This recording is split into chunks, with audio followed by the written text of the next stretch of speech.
Hi, my name is Dr. Pecoraro. I'm a chiropractic physician in Westville, New Jersey. And this video is on my meditation of how hell is part of God's love. Now, supposedly, God the Father told St. Catherine of Siena one time that it was part of his love because the people in hell deserved much worse. And I've thought about this a lot, and I wanted to bring my thoughts to you so you could think about it yourself. But let's say you have a parent with two children, and that parent represents God, and the children represent us. So the parent loves the children no matter what. He offers both of them a home, love, food, an education, helps them get a job. But one of them takes total advantage of this.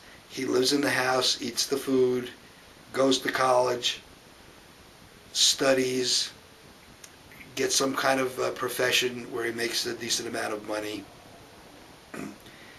And the other one does the opposite.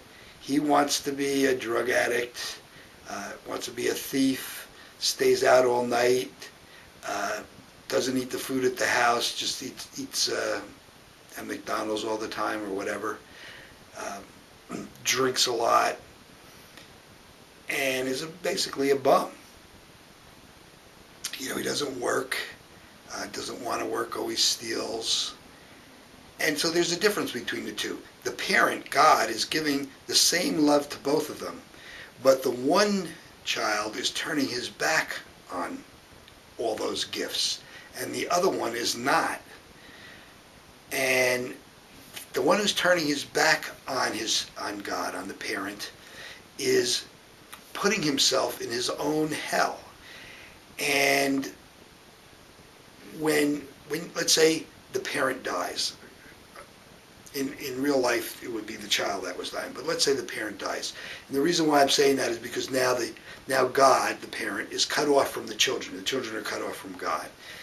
And the one who was always attached to the parents still has his house, still has his education, still has his job, and he's still working, he still has all the things.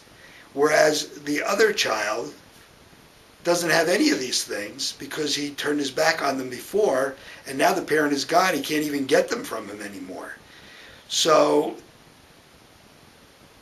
this is why I think they say the doors of hell are locked from the inside, because we choose which path we want to take. Either we want to take everything that God gives us, all the gifts God gives us, or we want to turn our back on him, and which will eventually lead us away from him and all the graces. So we kind of are putting ourselves in hell. We're creating our own hell. Of course, this was an analogy, and it's something that I've thought of, but it does explain in some way how hell and God's love are interconnected. So I hope it gave you something to think about, and I hope you will think about it. And be interesting to know how you come up with it. Thank you very much.